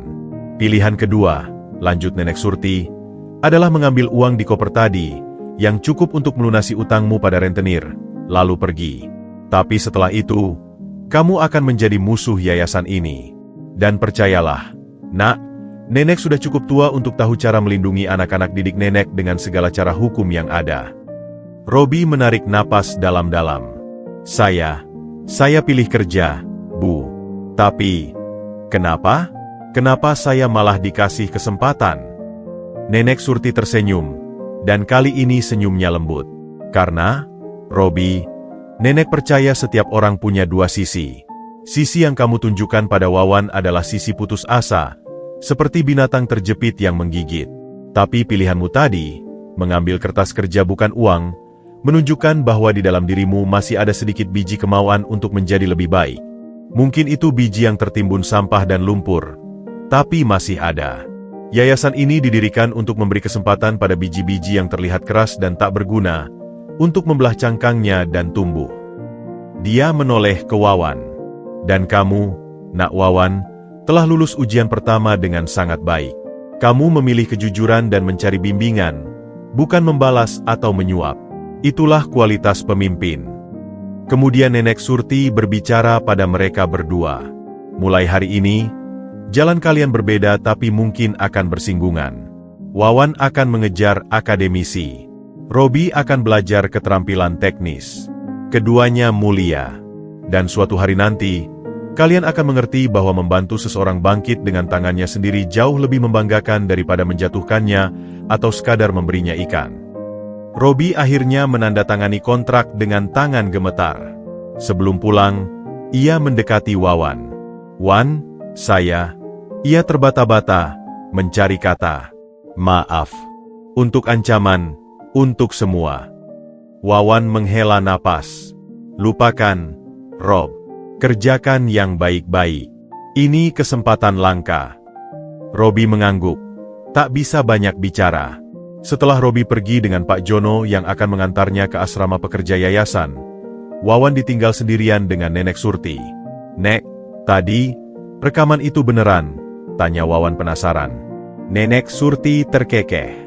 "Tentu saja. Selalu siapkan bukti, Nak. Tapi yang lebih penting dari bukti adalah memberi pilihan yang tepat." Robi memilih jalan yang sulit, karena itu satu-satunya jalan yang menjanjikan harga diri. Uang di koper itu adalah ujian terbesarnya. Dan ia lulus. Wawan mengerti. Ini bukan sekadar menyelesaikan masalah. Ini adalah pelajaran hidup yang dalam, bagi Robi dan terutama baginya. Nenek Surti tidak hanya menyelamatkan beasiswanya, tapi juga mengajarkannya tentang kekuatan memberi pilihan, tentang belas kasih yang tegas, dan tentang investasi pada perubahan karakter seseorang. "Ingat, Nak," kata Nenek Surti sambil menyerahkan pada Wawan sebuah kacang kedua dari kantongnya. "Hidup akan penuh dengan Robi-Robi lainnya. Tantangan, godaan, orang yang ingin menarikmu ke bawah. Simpan kacang ini. Ia akan mengingatkanmu bahwa setiap konflik bisa diubah menjadi kesempatan, baik untuk bertahan dalam integritas, atau bahkan untuk membantu orang lain menemukan integritas mereka." Wawan memegang kacang kedua itu. Rasanya lebih berat dari yang pertama. Ia sadar, beasiswa ini bukan hanya tentang buku dan nilai. Ini adalah sekolah kehidupan seutuhnya. Dan hari ini, ia telah lulus dari kelas pertamanya dengan nilai sempurna, sekaligus menyaksikan seorang guru sejati sedang melakukan karya besarnya, menanam kebaikan bahkan di tanah yang paling berbatu sekalipun. Pintu gerbang Universitas Teknologi Nusantara, UTN, terasa seperti gerbang menuju dunia yang sama sekali baru bagi Wawan. Bukan hanya karena arsitektur kampus modernnya yang kontras dengan gubuknya, tapi terutama karena gelombang manusia di dalamnya. Mahasiswa-mahasiswa dengan gaya percaya diri, berbicara dengan kosakata yang asing, dan memandang sekeliling dengan sorot mata yang berbeda. Mereka membawa laptop mahal, mengobrol tentang liburan ke luar negeri, atau sekadar tertawa lepas tanpa beban yang ia kenal. Wawan merasa seperti ikan yang terdampar di daratan. Ia mengenakan kemeja putih dan celana kain hitam sederhana yang dibeli dengan uang tunjangan pertama. Ranselnya bekas namun bersih, berisi buku-buku bekas pemberian yayasan. Saat ia duduk di bangku ruang orientasi, dikelilingi oleh sekitar 50 calon mahasiswa teknik mesin angkatannya, rasanya semua mata sedang mengamatinya. Padahal, mungkin tidak. Itu hanya paranoia. Halo, boleh kenalan? Saya Adit, lulusan SMA 1 kota. Seorang pemuda dengan rambut tersisir rapi, kemeja polo bermerek, dan jam tangan mengkilap menyapanya dengan senyum ramah. Tapi matanya cepat sekali mengamati dari ujung kepala sampai ujung kaki Wawan. Saya Wawan. Dari kampung, jawab Wawan, berusaha tidak menyebut nama kampungnya yang miskin. Wah, asik. Pasti ranking 1 sekampung nih, sahut Adit, diikuti tawa kecil dari beberapa teman di sebelahnya yang juga tampak berasal dari kalangan mampu. Wawan tersenyum kaku, tidak yakin apakah itu pujian atau sindiran. Hari-hari pertama perkuliahan semakin mengukuhkan perasaan outsider itu. Di kelas kalkulus, dosen dengan cepat menjelaskan konsep dengan asumsi semua mahasiswa sudah familiar dengan dasar-dasar tertentu dari sekolah favorit. Wawan, yang belajar dari buku-buku bekas dan otodidak, harus bekerja 2 kali lipat hanya untuk mengejar. Di laboratorium dasar, ia canggung dengan peralatan-peralatan yang bahkan namanya saja ia baru dengar.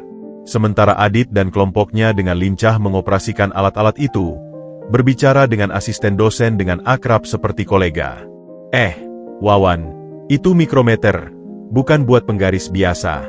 Hati-hati nggak kebaca, celetuk Adit suatu kali di lab, saat Wawan sedang mencoba memahami alat ukur presisi itu.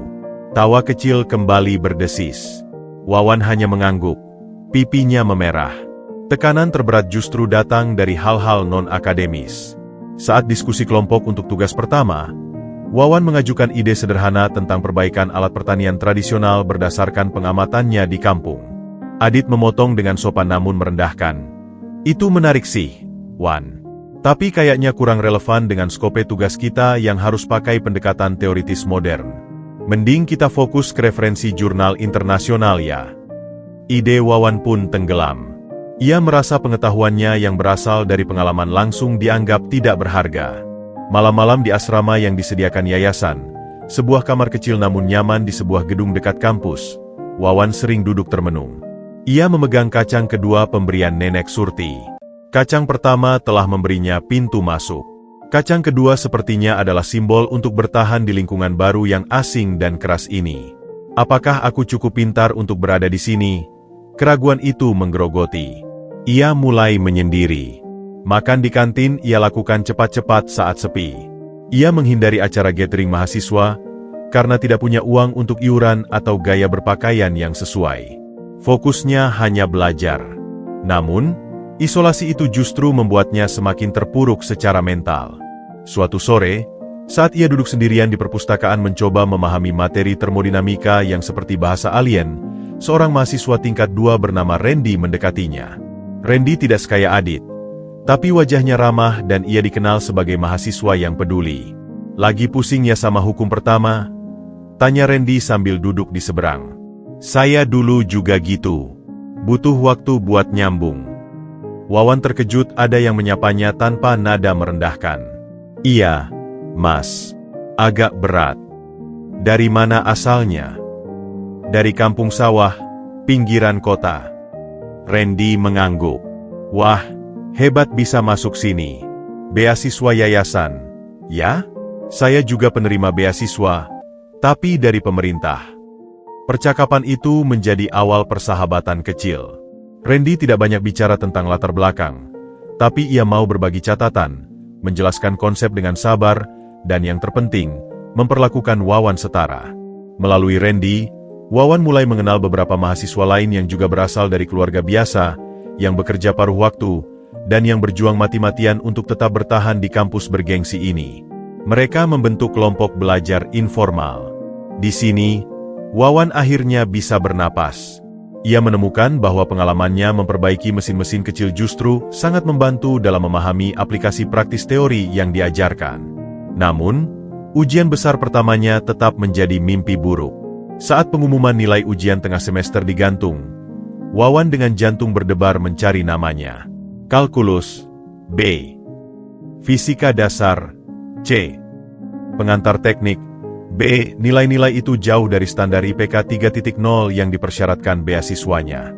Ia melihat ke papan pengumuman lain. Adit, kalkulus A, fisika dasar A, pengantar teknik A, seolah ada jarak yang tak terbentang antara mereka.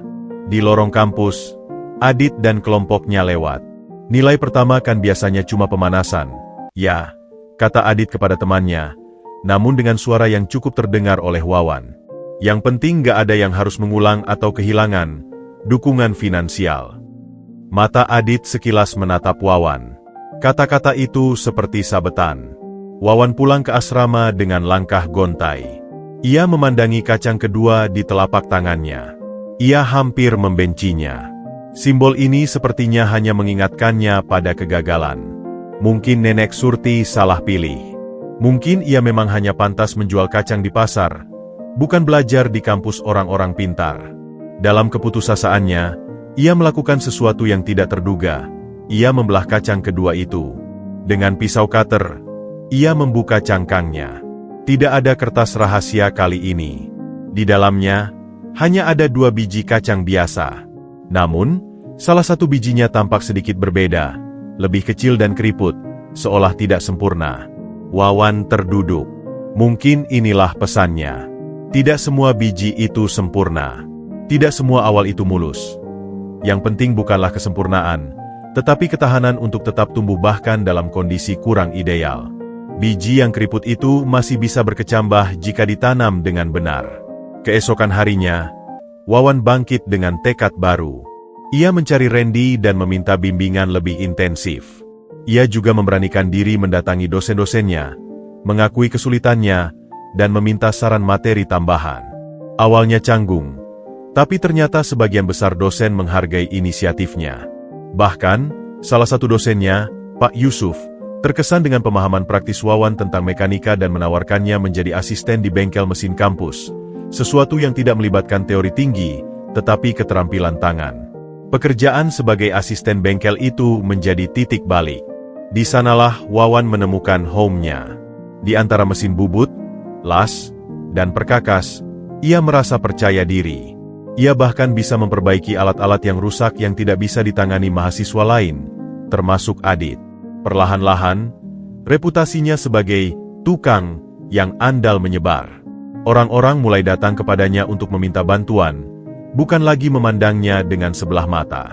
Adit masih sesekali melemparkan komentar pedas, tapi kini Wawan punya senjatanya, kompetensi di bidang yang nyata. Dan yang terpenting, ia punya sekelompok teman seperjuangan yang saling mendukung. Kacang kedua telah ia belah, dan pelajaran telah ia dapatkan.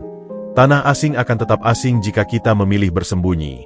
Tapi jika kita berani menunjukkan akar kita yang berbeda, dan bekerja keras untuk menumbuhkan tunas baru di tanah itu, maka tanah asing itu lambat laun bisa menjadi rumah. Nilai pertama mungkin buruk, tapi semester masih panjang. Dan Wawan kini tahu, pertarungannya bukan melawan Adit, melawan kemiskinan, atau melawan sistem. Pertarungannya adalah melawan keraguan dalam dirinya sendiri. Dan dalam pertarungan itu, hari ini, ia merasa mulai unggul. Semester pertama hampir berakhir dengan hasil yang lebih baik bagi Wawan. Nilai-nilainya merangkak naik, dan pekerjaannya sebagai asisten bengkel memberinya sedikit uang tambahan selain tunjangan. Rasa percaya dirinya mulai tumbuh, meski seperti tunas yang masih rapuh. Liburan semester tiba.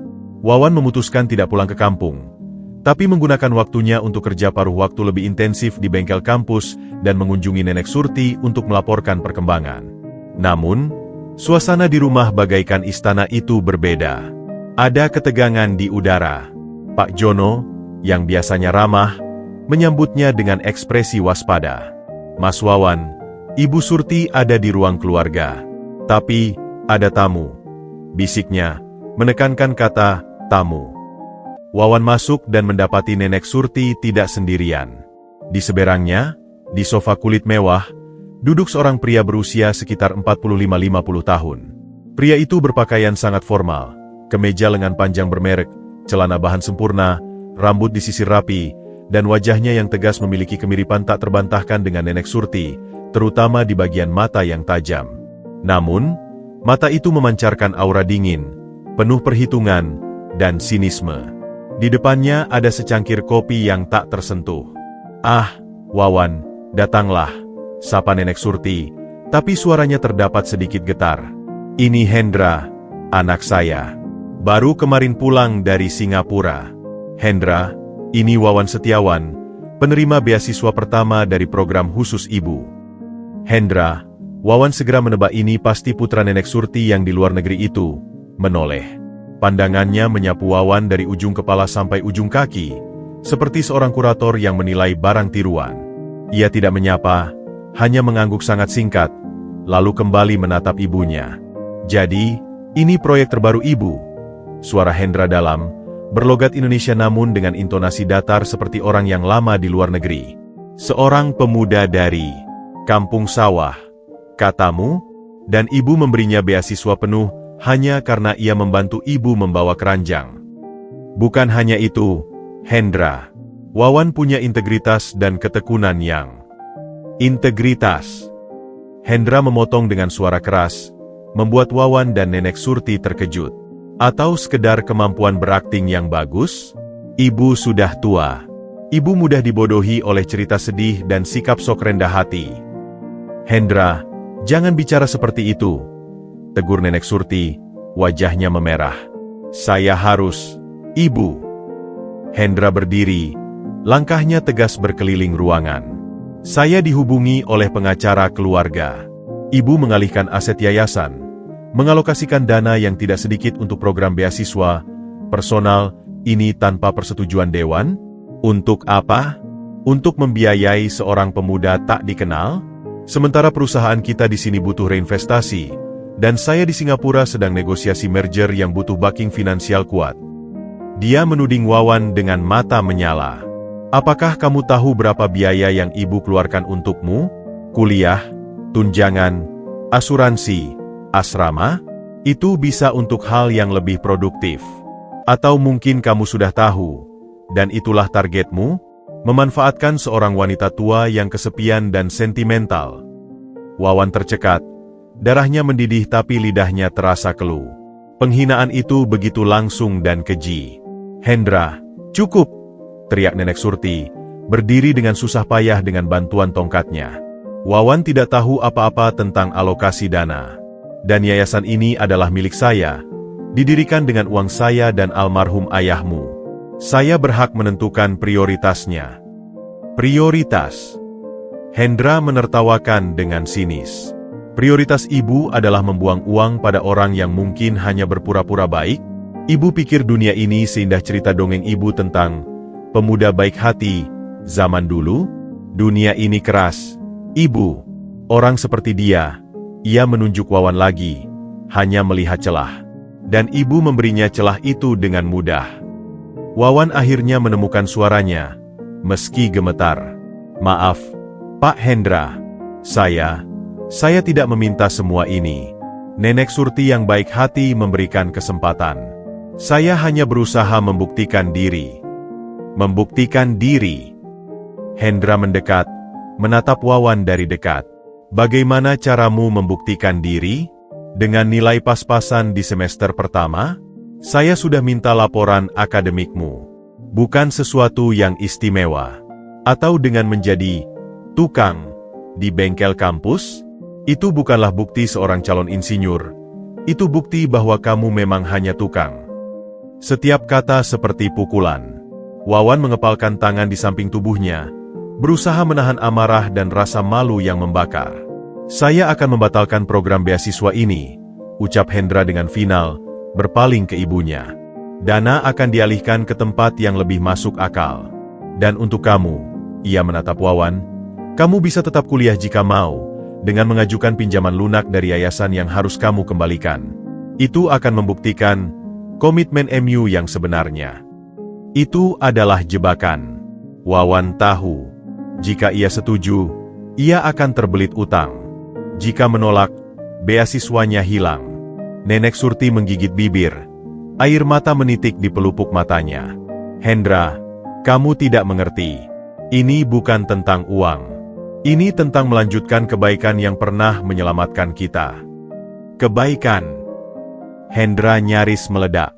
Yang menyelamatkan kita dulu adalah kerja keras ayah dan ibu, ditambah sedikit bantuan teknis dari orang asing. Bukan kebaikan abstrak. Sekarang, ibu mau menjadikan perusahaan dan yayasan kita sebagai tempat penitipan anak-anak kurang mampu? Ini bukan yayasan sosial skala kecil. Ibu, ini bisnis. Pertengkaran itu berlangsung hampir 1 jam. Hendra memaparkan angka-angka, risiko, dan ketidaksetujuannya dengan visi ibunya.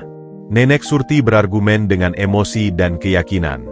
Wawan terduduk di pinggir, merasa seperti barang yang diperebutkan, atau lebih tepatnya, seperti sampah yang ingin dibuang oleh Hendra. Akhirnya, dengan wajah penuh kemenangan pahit, Hendra mengeluarkan kartu bisnisnya dan melemparkannya ke meja di depan Wawan. Saya beri kamu waktu seminggu. Putuskan, ambil pinjaman dan lanjutkan kuliah dengan beban yang sewajarnya, atau berhenti. Ibu, ia menoleh pada Nenek Surti dengan nada lebih lembut namun masih tegas. Kita akan rapat dewan yayasan minggu depan. Saya sudah mengundang anggota lain. Siapkan data dan pembenaranmu. Tapi saya punya suara mayoritas. Hendra pergi dengan langkah mantap, meninggalkan ruangan yang terasa hampa oleh kemarahan dan kepedihan. Nenek Surti terlihat sangat tua dan lelah. Maafkan dia, nak. Dia, anak saya. Tapi dia melihat dunia hanya dengan kalkulator dan spreadsheet. Nek, mungkin dia benar, bisik Wawan, suaranya parau. Mungkin ini terlalu besar untuk saya. Pinjaman itu. Jangan, potong Nenek Surti, tangannya meraih tangan Wawan. Itu yang dia inginkan, membebanimu sehingga kamu gagal dan membuktikan bahwa anak miskin tidak bisa diandalkan. Kamu harus bertahan. Kamu harus menang. Tapi bagaimana, Nek? Dia punya suara mayoritas. Nenek Surti menarik napas dalam-dalam, matanya yang lelah tiba-tiba berbinar dengan tekad yang sama seperti saat ia menghadapi Robi. Dia punya angka. Tapi ibu punya sesuatu yang tidak dia miliki, hak moral dan cerita. Dan ibu punya satu kacang lagi untukmu. Dari laci meja, Nenek Surti mengambil kacang ketiga dari kantung itu. Ini adalah kacang yang paling keras. Nak, untuk menghadapi badai terberat. Badai yang datang bukan dari musuh, tapi dari orang yang seharusnya berada di pihakmu. Simpan. Dan bersiaplah. Minggu depan, di rapat dewan, kamu akan datang. Dan kamu akan berbicara. Wawan memegang kacang ketiga itu. Rasanya sangat padat, seolah tidak mungkin dibelah. Seperti tantangan yang dihadapinya sekarang. Hendra adalah badai sempurna, kuat, legitim, dan personal. Dia bukan Robi yang bisa dihadapi dengan pilihan sederhana. Dia adalah putra kandung Nenek Surti yang merasa hak warisnya terancam oleh seorang pemuda tak dikenal. Perjalanan pulang ke asrama terasa sangat panjang. Ejekan Adit di kampus tiba-tiba terasa seperti cubitan dibandingkan dengan hantaman badai yang baru saja ia alami. Keraguan yang hampir hilang kembali menguasai dirinya.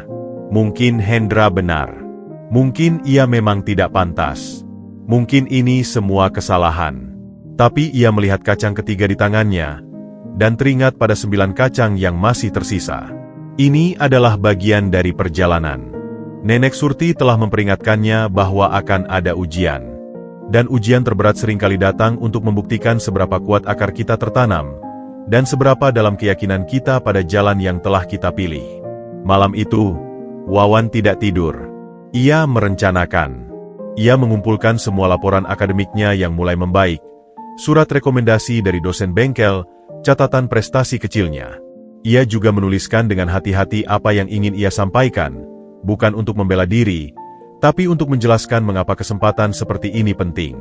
Ia akan menghadapi badai dari seberang lautan itu, bukan dengan kemarahan seperti Hendra, tapi dengan ketenangan dan fakta. Karena seperti kata Nenek Surti, pertarungan ini bukan hanya untuk nasibnya, tapi untuk jiwa dari yayasan itu sendiri, dan untuk warisan pemuda tanpa wajah yang tidak boleh padam oleh sinisme dan materialisme. Pertempuran di ruang dewan akan menjadi ujian terbesarnya sejauh ini. Desakan Hendra ternyata tidak memberi waktu 1 minggu. 3 hari setelah pertemuan yang menegangkan, sebuah surat resmi dari Yayasan Biji Emas Surti datang ke asrama Wawan. Isinya singkat dan dingin. Berdasarkan evaluasi awal kinerja akademik dan pertimbangan efisiensi dana, beasiswa Wawan ditangguhkan sementara hingga ada keputusan final dari rapat Dewan Yayasan dalam 4 hari. Tunjangan hidup bulanan untuk bulan berikutnya tidak akan dicairkan. Pukulan itu langsung. Wawan bergantung pada tunjangan itu untuk biaya hidup dan obat ibunya. Panik menyergapnya. Ia menelepon Nenek Surti, tapi yang menjawab adalah Ibu Dewi dengan suara prihatin.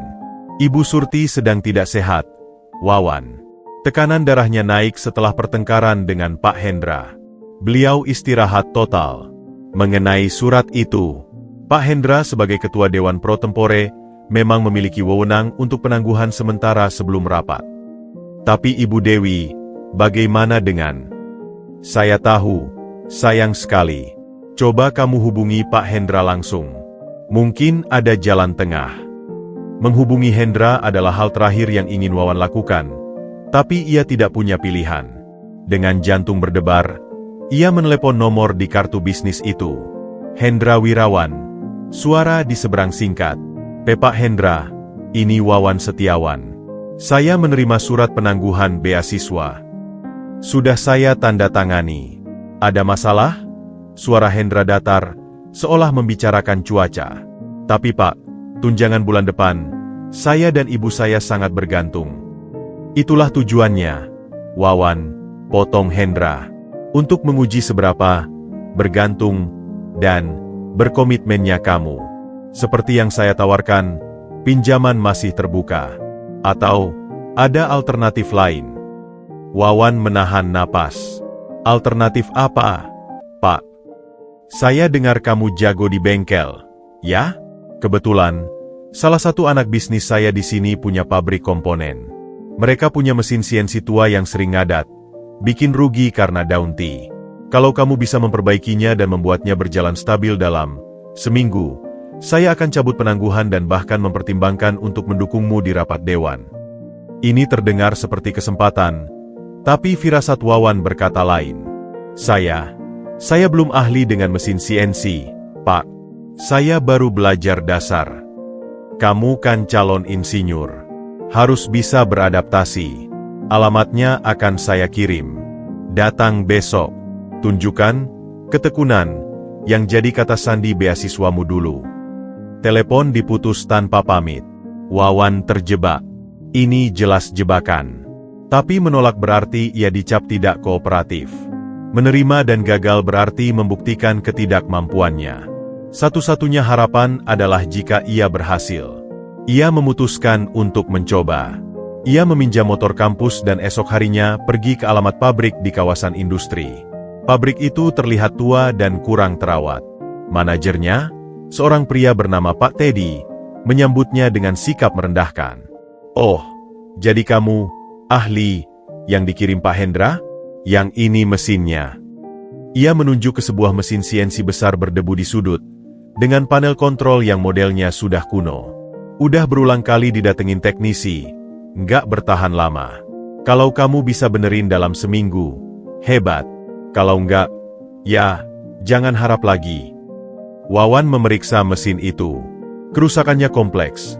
Kombinasi masalah mekanik pada GUI device yang aus, gangguan pada sistem servo motor, dan kemungkinan error pada kode program yang sudah kacau. Ia butuh skematik diagram, spare part khusus, dan waktu yang tidak sedikit. 1 minggu hampir mustahil untuk seorang mahasiswa semester 1, apalagi dengan sumber daya terbatas. Ia menelepon Hendra untuk menjelaskan kerumitannya dan meminta skematik serta dana untuk spare part. Skematik? Itu rahasia perusahaan. Cari sendiri. Dana? Itulah tantangannya. Berkreasi dengan keterbatasan. Kalau memang berbakat, kamu pasti bisa. Jawab Hendra dengan nada menantang sebelum menutup telepon. Wawan terjebak dalam labirin logam tanpa peta. Ia menghabiskan 3 hari pertama hanya untuk memetakan masalah, bolak-balik perpustakaan kampus dan warnet untuk mencari manual sejenis secara online, dan mencoba berbagai improvisasi dengan komponen bekas yang ia dapatkan di pasar loak. Mata merah, tangan penuh minyak dan goresan. Ia bahkan tidur di bengkel kampus untuk mengerjakannya. Pada hari keempat, saat ia sedang mencoba mengkalibrasi ulang servo motor, seorang pekerja senior di pabrik yang kasihan padanya, Mas Heru, menghampiri.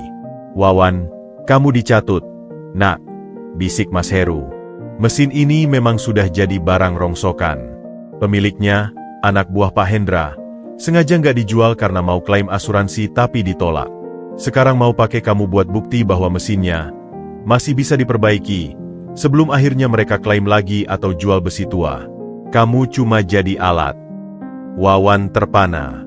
Jadi, kegagalannya sudah diatur sejak awal.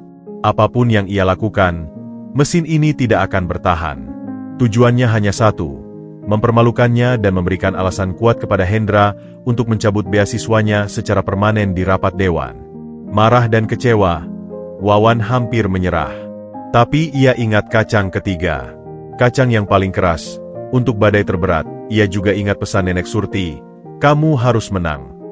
Menang bukan selalu berarti memperbaiki mesin. Menang bisa berarti keluar dari permainan kotor ini dengan integritas tetap utuh. Dia punya ide. Alih-alih berusaha memperbaiki mesin hingga berjalan sempurna, yang mustahil, ia fokus pada dokumentasi. Dengan pinjam kamera teman, ia merekam dengan detail setiap bagian mesin yang rusak, menunjukkan keausan yang ekstrim, modifikasi tidak standar yang pernah dilakukan, dan kerusakan pada board kontrol yang jelas-jelas akibat tegangan tidak stabil yang disengaja, menurut Mas Heru. Ia juga meminta Mas Heru dan 2 pekerja lain yang simpati untuk memberikan kesaksian singkat di video tentang riwayat mesin itu.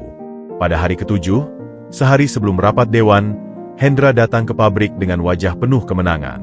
"Bagaimana, Wawan? Siap demo?" Wawan, dengan wajah kotor namun tenang, menjawab, "Mesin ini tidak bisa diperbaiki untuk produksi stabil, Pak Hendra. Ini sudah jadi rongsokan." Hendra tersenyum sinis. "Jadi, kamu menyerah? Tidak sesuai ekspektasi." "Bukan menyerah, Pak. Saya hanya menyatakan fakta. Dan saya punya bukti bahwa mesin ini sudah dalam kondisi tidak layak sebelum saya sentuh. Dan bahwa saya sengaja diberi tugas yang mustahil." Wawan memutar video di tablet pinjamannya. Hendra menyaksikan. Wajahnya berubah dari sinis menjadi gelap. "Ini tidak relevan. Tugasmu memperbaiki, bukan menyelidiki." Tugas orang calon insinyur adalah menganalisis masalah secara komprehensif dan memberikan rekomendasi yang bertanggung jawab. Jawab Wawan, suaranya kini lebih percaya diri. "Rekomendasi saya, mesin ini harus di-scrap. Dan laporan saya, termasuk bukti bahwa saya diberi proyek yang tidak fair, akan saya sampaikan di rapat dewan besok, sebagai bagian dari pertimbangan mengapa kinerja saya dinilai gagal." Hendra terdiam, matanya menyala marah. Ia tidak menyangka Wawan memiliki kecerdikan dan keberanian untuk melawan balik. "Kamu mengancam saya?" "Saya hanya menjalankan prinsip kejujuran yang menjadi dasar pemberian beasiswa saya, Pak. Sama seperti Nenek Surti yang menolak membiarkan ketidakadilan." Pertemuan itu berakhir dengan kebuntuan. Hendra pergi dengan marah. Wawan lelah namun puas. Ia mungkin tidak memperbaiki mesin, tapi ia telah mempertahankan prinsipnya. Dan ia punya senjata untuk rapat besok. Malam itu, di asramanya, Wawan membelah kacang ketiga. Keras, tapi akhirnya terbuka. Di dalamnya, tidak ada kertas atau biji keriput. Hanya sebuah pesan kecil yang terukir di bagian dalam cangkang, harus diterawang dengan cahaya untuk membacanya. Kemenangan sejati adalah ketika mereka tidak bisa memaksamu bermain dengan aturan mereka. Pesan itu sangat tepat. Hendra mencoba memaksanya bermain di ladang yang sudah penuh ranjau. Wawan memilih untuk tidak bermain. Ia mengubah ladang itu menjadi ruang sidang untuk mempertanyakan aturan main itu sendiri. Keesokan harinya adalah hari H, rapat Dewan Yayasan Biji Emas Surti. Wawan akan hadir, bukan sebagai penerima beasiswa yang memohon-mohon, tapi sebagai seorang pemuda yang memiliki bukti dan keyakinan. Badai dari seberang lautan mungkin besar, namun ia telah menemukan bahwa angin terkuat pun bisa dihadang dengan membangun benteng dari kebenaran dan keteguhan hati. Perangkap logam itu gagal menjeratnya. Sekarang, saatnya pertempuran di meja rapat. Ruang rapat di kantor yayasan terasa seperti ruang pengadilan. Cahaya lampu neon yang terang menyinari meja panjang mahoni. Di satu sisi duduk 6 anggota Dewan Yayasan, termasuk Hendra yang duduk di posisi ketua, wajahnya dingin dan terkendali. Di sisi lain, di kursi tunggal yang agak terpisah, duduk Nenek Surti dengan dukungan Ibu Dewi. Wajahnya masih pucat namun matanya berapi-api, penuh dukungan untuk Wawan yang berdiri di depan podium kecil. Wawan mengenakan kemeja putih sederhana yang bersih. Tangannya sedikit berkeringat, tapi suaranya terdengar jelas saat ia memulai presentasi singkatnya. Ia tidak membahas nilai akademiknya yang masih dalam tahap perbaikan. Ia tidak memohon belas kasihan. Sebaliknya, ia memulai dengan sesuatu yang mengejutkan. Bapak Ibu Dewan yang terhormat, sebelum saya berbicara tentang diri saya, izinkan saya bercerita tentang 2 orang pemuda. Mulainya. Pertama, seorang pemuda tanpa nama, sekitar 40 tahun lalu, yang menyempatkan waktunya 3 hari untuk membantu pasangan suami istri tukang bengkel yang hampir bangkrut. Ia tidak memberi mereka uang, tapi memberdayakan mereka dengan ilmu. Ia dibayar dengan segenggam kacang rebus. Beberapa dewan tampak bingung, tapi Nenek Surti tersenyum kecil. Hendra mengerutkan kening. Pemuda kedua, lanjut Wawan, adalah seorang pemuda miskin yang membantu seorang nenek membawa keranjang di pasar dan dibayar dengan 10 biji kacang. Kacang pertama membawanya ke beasiswa ini. Kacang kedua mengajarkannya tentang ketahanan di tanah asing. Dan kacang ketiga, ia mengeluarkan cangkang kacang yang telah dibelah dari sakunya, mengajarkannya bahwa kemenangan terbesar adalah keluar dari permainan yang tidak adil dengan integritas tetap utuh. Wawan lalu memutar video singkat yang ia buat di pabrik, menunjukkan kondisi mesin CNC yang sudah rongsok dan kesaksian pekerja. Saya diberi tugas yang mustahil, bukan untuk menguji kemampuan, tapi untuk menjebak. Ini adalah ujian yang tidak berintegritas.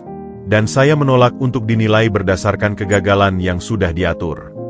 Suasana ruangan mendadak tegang. Para dewan saling memandang. Hendra berdiri, wajahnya merah. Ini tidak relevan. Rapat ini untuk mengevaluasi kelayakanmu meneruskan beasiswa berdasarkan kinerja dan dampak finansial bagi yayasan. Justru sangat relevan, Pak Hendra, sela Nenek Surti dengan suara tenang namun penuh wibawa. Karena yayasan ini didirikan bukan hanya atas dasar finansial, tapi atas dasar nilai. Nilai kejujuran, pemberdayaan, dan keberpihakan pada mereka yang berusaha jujur. Apa yang dilakukan terhadap Wawan adalah pengkhianatan terhadap nilai-nilai itu. Hendra berdebat sengit. Ia memaparkan angka, rasio keberhasilan, dan risiko investasi pada seseorang dengan latar belakang tidak terjamin.